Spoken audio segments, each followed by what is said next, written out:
Está aquí con nosotros el senador nacional Mario Cimadevilla, hombre de la Unión Cívica Radical y de la provincia de Chubut.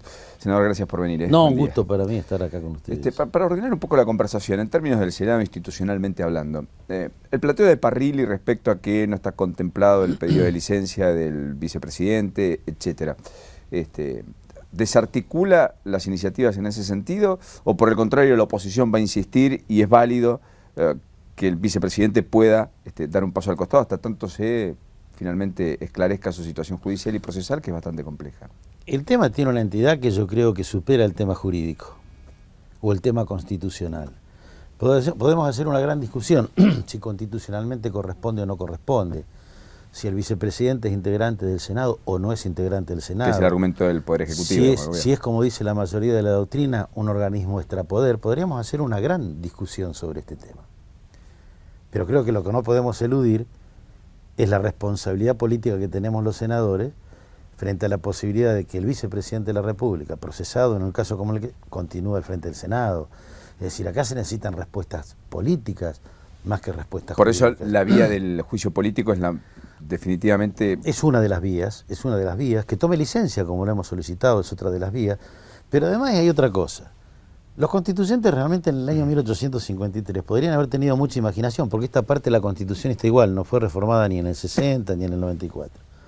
Podrían tener mucha imaginación, pero lo que se me ocurre es que nunca podrían haber pensado que el vicepresidente de la República tuviera que estar procesado por un tema de estos. Si a quién se le hubiera ocurrido cuando hicimos la Constitución que íbamos a tener un vicepresidente en estas circunstancias. Yo creo que la respuesta que tiene Parrilli, que tiene que dar el oficialismo en este país, es una respuesta de tipo político. Después, si quieren, nos enredamos a discutir jurídicamente si corresponde una licencia, si corresponde juicio político, si el Senado, por las facultades disciplinarias que tiene, puede excluirlo de las sesiones. Podemos hacer un montón de discusiones. ¿Y eso va a suceder, excluirlo de las sesiones? Miren, en el bloque estamos analizando una de estas posibilidades, ¿no? Es decir, en función de las atribuciones que tiene el cuerpo, el poder disciplinario que tiene el cuerpo sobre sus integrantes, sobre lo que podemos arrestar, por ejemplo. Si mañana entrara alguien que entorpeciera el desarrollo de una sesión, los senadores están facultados para arrestar y que la sesión se pueda realizar. Bueno, son todas posibilidades que se están analizando. Ese sería el caso extremo, digamos, el que caso extremo. Quiera presidir la sesión, la oposición diga no con No, no es que vayamos a meter preso al vicepresidente. Bueno, por eso digo, no es que lo van a Digo esto para reflejar que el cuerpo tiene facultades disciplinarias. Yo digo, y empiezo por Vudú, porque si el tema Vudú no se resuelve, oficialismo y oposición no van a estar sentados en sus bancas y por lo tanto no van a volver a sesionar. No, yo creo que nosotros no podemos retirarnos de las bancas independientemente de que Vudú esté o no esté. O sea, ustedes lo que dicen... Yo no comparto la teoría esta de que si está Vudú yo me voy. Primero porque, a ver... La de Luis Juez y Norma Morandini. ¿Qué somos nosotros? Nosotros ejercemos un mandato. Es decir, no estamos acá porque se le ocurrió a Mario Cimadevilla venir a sentarse en una banca. Ejercemos un mandato, representamos un Estado provincial y más allá de quien lo presida o no lo presida y las manifestaciones de rechazo a que esté o no esté, lo que no podemos hacer es renunciar a ese mandato. Bueno, Sanz dijo que había un acuerdo de los jefes de bloque para que Vudú no vuelva a presidir las sesiones. Con eso se termina la cuestión. Vudú sin ir a las sesiones, el Senado sigue su normal desarrollo y funcionamiento, aunque Vudú siga tomando decisiones presidiendo el cuerpo. A ver, yo creo que ha quedado en evidencia que la presencia de Vudú es un impedimento. El otro día cuando tratamos la ley de intangibilidad de los depósitos de los bancos centrales, que se necesitaba una mayoría especial y la necesitaban por la visita del presidente de China, el propio oficialismo le pidió al vicepresidente que no estuviera en la sesión. Evidentemente este es un hecho inequívoco de que la presencia de Vudú genera un problema político al que hay que dar una respuesta política. Es decir, jurídicamente vuelvo a repetir, podríamos entrar a discutir el artículo 66, el artículo 88, un montón de artículos de la Constitución y vamos a encontrar lo de siempre. La mitad de la doctrina que dice que sí y la mitad de la doctrina que dice que no. Pero cualquiera de las opciones que tomemos va a dejar irresuelto el problema político que hoy tenemos. Cimadevilla, respecto a grandes discusiones, hay una que ha quedado pospuesta, pero que finalmente el gobierno va a intentar librar. Está ungido Galucho en particular por hacerlo, el CEO de YPF, y que tiene que ver con una nueva ley de hidrocarburos que le ponga límites a las facultades provinciales para imponer impuestos a la producción y exploración de petróleo, en una lógica de establecer acuerdos marcos para fomentar, dicen, la inversión extranjera y no tener tantos marcos regulatorios diferentes como jurisdicciones existen en virtud de dónde está radicado justamente el recurso. Bueno, allí hay una oposición muy férrea de algunos, en particular Zapag, el gobernador de Neuquén, que no por nada está sentado arriba de Loma La Lata y efectivamente Vaca Muerta. Y da la impresión que es una discusión que se resuelve políticamente. ¿Usted cree que va a haber un nuevo marco regulatorio o cree que finalmente, fruto de la política, quizás ni siquiera exista? Yo comparto, es decir, dos cosas quiero aclarar. Primero, yo voy a defender la propiedad de los recursos en manos de las provincias. Pero también comparto que no puede haber 24 políticas energéticas en un país. Tiene que haber una sola política energética. O sea, los dos planteos en el fondo son válidos. Son válidos. Y es necesario que en la Argentina discutamos qué política energética queremos tener.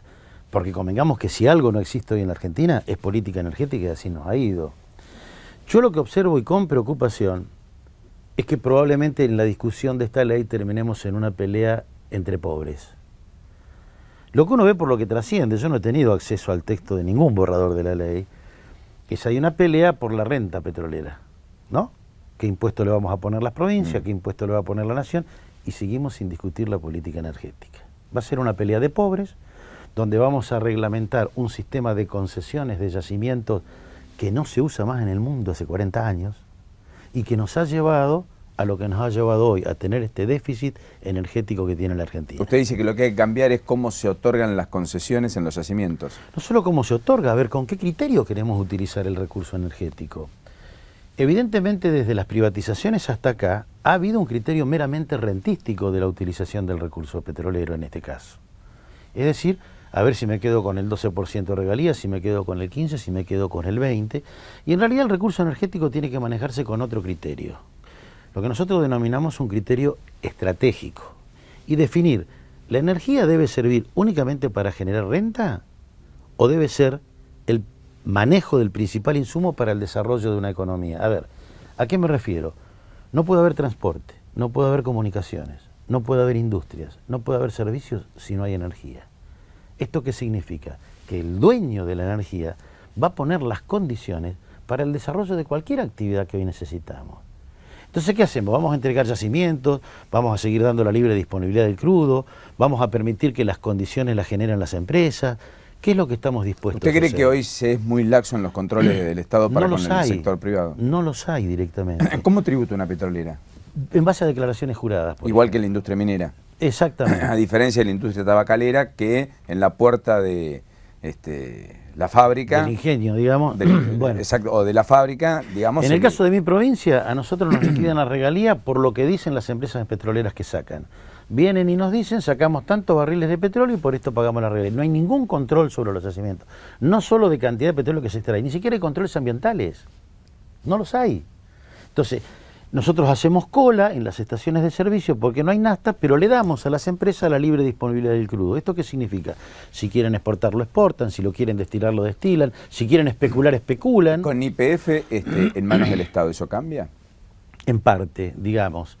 Tendría que cambiar en parte. Yo no noto que cambie mucho, pero tendría que cambiar porque se supone que una empresa estatal estaría en mejores condiciones para manejar, vuelvo a repetir, con criterio estratégico el recurso. Acá hubo años que sacar el barril del petróleo salía 8 y 10 dólares y el barril de petróleo estaba en el mercado internacional de 6 o 7 dólares. Esto lo recordará todo el mundo. Si nosotros el recurso lo manejamos con un criterio rentístico y no lo sacamos, entonces vamos a decir, pero escúchame, no va a haber nafta, no va a haber energía para la industria, entonces lo tenemos que sacar igual porque es un uso estratégico el que le tenemos que dar. Y esto es lo que no está definido en la Argentina. A ver, ¿usamos el recurso con criterio estratégico o lo usamos con un criterio meramente rentístico?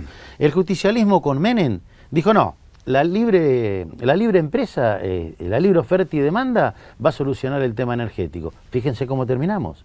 No solucionó absolutamente nada. La actividad que hacen las empresas hoy, chupar, chupar, chupar y chupar, donde saben que hay petróleo. No se ha invertido en exploración, no hay más infraestructura para destilar combustible, no hay absolutamente nada. O sea, usted tiene la impresión, digamos, de que estamos desarrollando lo que ya está maduro. Yo creo que estamos consolidando un sistema que nos llevó a este déficit energético. Yo no veo, a ver, no trasciende al menos de la discusión. ¿Qué es lo que trasciende? ¿Qué Bueno, impuesto vamos a cobrar? ¿Qué impuesto no vamos a cobrar? La Nación Y dice que las provincias van a tener un límite del 15% en el cobro de regalías. ¿Por qué? No van a poder cobrar más del 3% de impuesto a los sellos. Y incluso hasta surgen nuevos impuestos. Uno muy curioso, a 0,5% de la responsabilidad social empresaria. Digamos. Entonces, ¿qué estamos discutiendo? Una pelea entre pobres. ¿Qué cobra la Nación? Y que cobra la provincia. Esta es la pelea que se va a dar en la Argentina. Y nadie discute el modelo energético ni tampoco cómo se planifica ni el sistema de concesión. A ver, el sistema de concesión es hoy, vení, acá tenés un yacimiento, hacé lo que quieras con el yacimiento. Esto no se usa más en el mundo. Hoy en el mundo, ¿qué se usa? Vení, yo te pago y me operás el yacimiento, pero yo decido el destino del recurso. ¿Y usted es más proclive a eso? Pero por supuesto, no hay posibilidad de crecimiento si el Estado no maneja las fuentes de energía. Muchas provincias crearon empresas petroleras. Neuquén es un caso emblemático en esa materia. Y asociado a privados, la empresa petrolera provincial ponía el recurso y el privado ponía la plata y la inversión, digamos. Volvemos al criterio rentístico y no al criterio estratégico. O sea, tampoco eso alcanza. No, esto es bueno para las provincias, pero se hace fuera de una política nacional. Hoy Brasil, a ver, si en la Argentina mañana Henry Ford resucitara y se le ocurriera poner la Ford en la Argentina, ¿tiene que venir a hablar con el presidente para poner la Ford? No, tiene que ir a hablar con el que le dé la energía. ¿Con quién tiene que ir a hablar? Y tiene que ir a hablar con Techín, tiene que ir a hablar con Pan American, con esos señores para poder traer o no la fábrica y le van a poner las condiciones. En mi provincia, fíjate la locura que es todo esto, en mi provincia está radicada Alvar. Sí. Es la principal industria de la provincia y la principal industria de aluminio del país. Puerto Madryn. Puerto Madryn, que tiene una característica, es industria para el desarrollo de otras industrias. Parte de la energía que utiliza para el proceso del aluminio es consumir gas. ¿Quién le da el gas? El gas se lo da Bulgheroni, Pan American Energy, en una concesión de dudosa legitimidad, le da el gas. Se plantó ante Alor y dijo, ¿me pagás el gas lo que yo quiero o te corto el gas? O sea, en mi provincia, un recurso que es de todos los chubutenses como el gas, está siendo utilizado por este grupo económico para poner en riesgo la principal industria de la provincia. Que es el que tiene la concesión de Cerro Dragón. Digamos. Exactamente. Un yacimiento donde una de las empresas beneficiarias se autodenunció en la Bolsa de Valores de Estados Unidos diciendo que para la firma de ese contrato le habían pagado al gobernador Das Neves coima. Bueno, ese señor está en la justicia hoy. Está en la justicia. Esta posibilidad de colocar en una posición dominante a los que manejen el recurso, el mercado energético, no es bueno para el país. No es. Esta pelea se dio en el país hace 100 años. Bueno, fue la pelea de Irigoyen contra el Standard Oil. La volvemos a repetir. Tenemos recursos de discusión que siempre están anclados en el pasado muchas veces, ¿no? En esta especie de corsi y recorsi de la historia que diría Borges, ¿no? Sí, pero Brasil, por ejemplo, ¿qué es lo que le da a una industria si se quiere instalar en Brasil? Energía. No gana plata con la energía. Gana plata después cuando a partir de la energía se genera un proceso de desarrollo y ahí recupera lo que pierde, entre comillas, suministrando energía. Y esta es la discusión que nos está dando en el país. Hablando de la provincia de Chubut, ¿va a haber pasos en la provincia de Chubut? Bueno, en la provincia del Chubut somos rehenes de la interna del partido de gobierno, como ocurre en muchos, yo diría en el país, ¿no?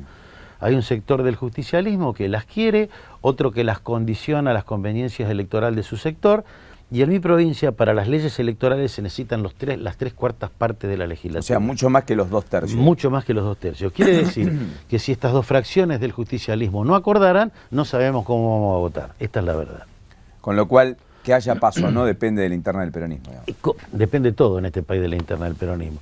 Das Neves pretende desdoblarla, ha visto y ha advertido que Massa se cae, porque se cae, estará haciendo cálculos de que no le conviene ir en una elección pegado a Massa, entonces está planteando nuestros legisladores acompañan con el voto para lograr esta mayoría especial, pero desdoblamos las elecciones. Yo entiendo que los sistemas electorales no son neutros, siempre tienen algo que no los hace totalmente asépticos, pero tampoco podemos llegar al extremo de que una herramienta como la que tenemos los ciudadanos para elegir esté subordinada a los caprichos de una fracción. Usted dice que todo depende de la interna del peronismo en la Argentina. ¿Y cuál será el lugar del radicalismo?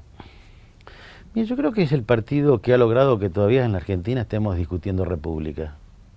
¿Usted cree que sin el radicalismo no habría república? Sin el radicalismo hace rato que no estaríamos discutiendo república. A ver, yo observo cuáles son las demandas que tiene hoy la sociedad. ¿Cuáles son? Que se termine con la corrupción, estamos hartos de la corrupción, que se termine con el manejo político que se pretende hacer del Poder Judicial, que el Parlamento sea el lugar donde no se actúe como escribanía de la Casa de Gobierno, sino que sea realmente el lugar de la discusión, de los consensos. Esta es la función del Parlamento, en definitiva, recuperar el federalismo. Es decir, estas demandas que tiene la sociedad tienen mucho que ver con lo que ha pregonado el radicalismo, no con la palabra, con el ejemplo. Porque a los gobiernos radicales no los pueden tildar de deshonestos, no los pueden tildar de que hemos abusado contra las autonomías provinciales, no nos pueden acusar de que no hemos respetado la independencia del Poder Judicial, no nos pueden acusar de que hemos defendido el interés nacional. Es decir, creo que si hoy hay algunos temas que en el país todavía se pueden discutir, es por la prédica que ha tenido el radicalismo, más allá de los resultados electorales, que son importantes, permiten el acceso de la gente al poder, pero yo siempre doy un ejemplo sin que sea comparable. El hombre en el mundo que ganó las mejores elecciones por mayor porcentaje de votos y mayor diferencia fue Hitler. Miren cómo terminó Alemania. ¿Entiende que el espacio UNEN tiene que tener más aliados de los que tiene hoy? ¿O cree que con los que está hay que transitar hasta la elección? No, yo creo que se podrían sumar más aliados. Si la pregunta va a si Macri tiene que estar o no tiene que estar, mi posición personal es, para mí puede estar tranquilamente bien. Además, si yo quiero ser presidente, tengo que estar dispuesto a ganarle a todos. No puedo andar haciendo especulaciones. Mirá, si viene me gana, si viene no me conviene. O sea, usted a Macri lo incluiría en la interna. A ver, yo lo incluiría en la interna, yo no tengo problemas. Yo haría una gran interna del espacio no kirchnerista. Y en ese contexto podría contemplar a Massa, inclusive entonces. Pero él es kirchnerista. Ahí está Bueno, el él tema. dice que no, diga. A ver, Y que construye un frente renovador. a ver. Yo creo que todo el peronismo, más allá de los matices que algunas veces por circunstancias pretenden diferenciarse, conciben el poder de la misma manera. Conciben el poder exactamente de la misma manera. Rige para De la Sota también esto. Pero por supuesto, a Más ver, allá de que no sea vamos a un kirchnerista, ejemplo claramente concreto, dentro del vamos a un peronismo. ejemplo concreto de cómo conciben el poder. Yo estoy en el Consejo de la Magistratura, hemos sufrido fuertísimos embates del oficialismo porque pretenden manejar el poder judicial. Ellos no creen que la ley y la Constitución están puestos para ponerle límites al poder. Muy por el contrario, creen que desde el poder con la Constitución y la ley se puede hacer lo mismo, se puede hacer cualquier cosa. Esta concepción del poder que tienen se repite en las provincias. Por ejemplo, Das Neves. ¿Qué hizo Das Neves? Al mejor estilo menemista y kirchnerista, duplicó el número de miembros del Superior Tribunal de Justicia. Echó igual que Kirchner al procurador. Lo echó. Ahí tienen un juicio en la Corte, exactamente igual que el de Santa Cruz. Encabezaba manifestaciones para ir a putear a los jueces al mejor estilo de Eve de Bonafini. Es decir, conciben el poder de la misma manera, más allá que después se peleen. No sé si por cajas, por cuestiones de internas o por cuestiones de poder, pero el poder lo conciben de la misma manera. Massa defendió las políticas que hoy critica. Massa fue el que presentó la ley de medios y la defendió, después la salió criticando. En este país hemos visto por televisión que la plata la pesaban y la llevaban a la casa de gobierno. Él era jefe de gabinete, hasta los granaderos creo que sabía que llevaban bolsos con plata. Que Massa no lo sabía. Digo, conciben el poder exactamente igual. Si Maderilla, ¿discutiría una ley que despenalice el consumo de todo tipo de droga en la Argentina, como planteó Bernie? Ay, qué tema ese, ¿no? A ver, yo tengo mis dudas. Es un tema que va más allá de las posiciones políticas. Que uno Sí, claro, puede decir. es transversal el debate. Si tuviéramos que discutir educación pública sí o educación pública no, es fácil, Más fácil. dónde me alinearía. En este tema uno escucha argumentos buenos, tengo que reconocer que buenos y sólidos de los dos lados. O sea, cuando uno escucha a uno o a otro, queda convencido y por lo tanto no sabe qué lugar yo tengo tomar. mis dudas, por ejemplo. Yo de lo que sí estoy seguro, que el pobre muchacho que consume droga, que ya tiene el problema de ser adicto, si además lo vamos a meter preso, le generamos un problema y ese pibe no lo recuperamos nunca más. Yo creo que este criterio que ha tenido la justicia en Argentina, la Corte incluso, de despenalizar el consumo, yo lo comparto. Porque Bueno, es un poco lo que dice Bernie, no persigamos al que consume marihuana, al que consume, incluso Bernie dijo todo tipo de drogas, Bueno, pero acá hay un tema, cocaína, etcétera, persigamos a el narcotraficante y a las redes. Hay países que están planteando el tema no como un tema policial, digamos, sino como un tema de salud. Legalizarla y que sea la salud la que se dedique a abordar este tema. Bueno, lo que pasa es que en términos de salud ninguna droga es buena. Ahora, también... Si no, vamos a terminar persiguiendo al tabaco. Fíjate vos lo que estamos charlando. Fíjate vos lo que estamos siendo benignos con la droga, que tiene un peso de destrucción mayor. Digamos. En estos días, con el tema de los fondos buitres, de vudú, hubo un tema para mí gravísimo, que no ha tenido para mí mucha repercusión, que es lo que pasó en el Cedronar. Sí, claro, El procesaron. jefe del Cedronar, el encargado del control de este tipo de cosas, cómplice del tráfico de efedrina en la Argentina, que es la droga que se usa para procesar el resto de las drogas. Las drogas sintéticas. Es decir, entonces estamos en un problema. Cuando el organismo que tenemos a cargo de la fiscalización de este tipo se convierte en el cómplice, en el que facilita la instalación de la droga en la Argentina, tenemos un problema serio. Más allá de si despenalizamos o no despenalizamos, también tenemos que tener el compromiso político de que realmente queremos avanzar en el combate contra el narcotráfico. Respecto a la cuestión buitre, ¿cree que el volantazo final del gobierno va a terminar resultando exitoso y en ese contexto, digamos, que vamos hacia una reversión de expectativas económicas después de que aparecieran los bancos, pusieran la plata y finalmente todo parece indicar Recién lo hablábamos, ¿no? Yo creo que tenemos dos problemas, el juez y el gobierno, ¿no? Uno cuando lee algunos comentarios que están apareciendo en los últimos días, yo tengo como la sensación de que Griesa no conoce muy bien los alcances de la sentencia que ha dictado. Y por otro lado tenemos al gobierno que ha tenido una actitud, digamos, poco práctica para avanzar en la solución del problema, ¿no? Y lo que se ha generado, lo que hablábamos recién, puede servir también para que aparezcan los especuladores de siempre, frente a la posibilidad o no del default, de comprar o no comprar bonos y hacer grandísimas diferencias que termina pagando siempre el ciudadano, ¿no?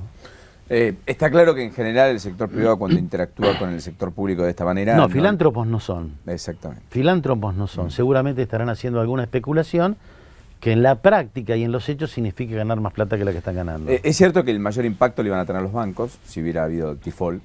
No es menos cierto que son los más beneficiados de los últimos años, han ganado cuantiosos recursos y han sido uno de los sectores menos observados. Por otra parte, por el propio gobierno. Sí, pero además, cada vez que los bancos han tenido un problema, el Estado ha salido a auxiliarlos y a salvarlos. Si un productor se funde, que se funda y que venda el campo. Ahora los bancos los hemos salvado. Y además, el que trabaja paga impuestos y el que especula, acá se puede armar toda una gran especulación financiera, donde a lo mejor pueden llegar a ganar miles de millones de dólares y no van a pagar un solo peso de impuestos. Ahora el que trabaja paga impuestos, el que consume paga impuestos. Es un disparate. ¿Hay que cambiar, hay que poner un impuesto a las transacciones financieras? Como plantea el masismo, digamos. Yo creo que sí. Yo personalmente creo que sí. Es decir, acá el que gana más de 6.000 pesos paga impuestos y el que gana millones de dólares va a la bolsa, a la timba financiera, gana millones de dólares y no pagan absolutamente nada. ¿El impuesto a las ganancias debe ser eliminado o elevado el mínimo no imponible? Yo creo que hoy el gobierno se está financiando con dos impuestos fundamentalmente, el de ganancias y al consumo, el IVA. Va a ser muy difícil que lo modifiquen. Pero creo sí que habría que empezar a desgravar el salario. No solo el salario, sino también los bienes. Hay una cosa que nadie está teniendo en cuenta. Bienes personales. Bienes personales. Que están en el pico 350.000 pesos creo que está. 305.000. O 305.000 del año 99 que no se actualiza. Qué sé yo, en el año 99 una camioneta valía 40.000 pesos. Hoy una camioneta vale 300.000 pesos. O sea que los que trabajan y tienen una camioneta no solo van a pagar impuestos a las ganancias, sino que también van a pagar bienes personales una suma alta. Sí, porque también los municipios han valuado, han hecho evaluaciones fiscales sobre las propiedades particulares, la casa, van a terminar pagando ganancias y bienes personales. También esto hay que tenerlo en cuenta. Bueno, de hecho tributan impuesto a las ganancias más de 1 millón de trabajadores y bienes personales más de 1.600.000. Y van a ser cada vez más. De hecho eran menos de 500.000 hace 5 años. Por eso, y van a ser cada vez más. Simadevilla, lo último. ¿Usted va a ser candidato a gobernador en Chubut o es una candidatura y una aspiración que no lo tienta lo suficiente? ¿A quién no le gustaría ser intendente de su pueblo o gobernador de su provincia? Creo que el que dice que no le gustaría ser, miente. ¿Pero está en carrera para eso? A ver, nosotros vamos a definir las candidaturas el año que viene. En mi partido, en el espacio 1 en que estamos conformando, que lo vamos a dejar conformado el 8 de agosto en la provincia, seguramente habrá más de una candidatura y veremos qué dice la gente, ¿no? ¿El 8 de agosto estará el PRO o sin el PRO? A ver, yo creo que esta es una realidad que tenemos que observar, que no podemos negar. En algunas provincias se van a producir alianzas del UNEN con el PRO. Por ejemplo, Jujuy con Gerardo. Tucumán con Cano. Tucumán con Cano. Que va a ser reelecto al frente. Es decir, y a ver, y quienes están peleando la provincia y están ahí con el oficialismo, sumar los puntos que el PRO pueda sumar, que les asegura ganar la provincia, el triunfo en la provincia, y es comprensible que hagan ese tipo de alianzas. Si Macri les dice, bueno, muy bien, yo estoy primereando en las encuestas, hagamos lo mismo pero a la inversa, súmenme para convertirme en presidente a nivel nacional, ¿qué pasa? Es que no va a surgir las candidaturas de un acuerdo, sino va a surgir de lo que la gente decida, porque va a haber pasos para decidirlo. Simadevilla, gracias por este rato, muy gentil. No, un gusto para mí. El senador nacional por la Unión Cívica Radical, Mario Simadevilla.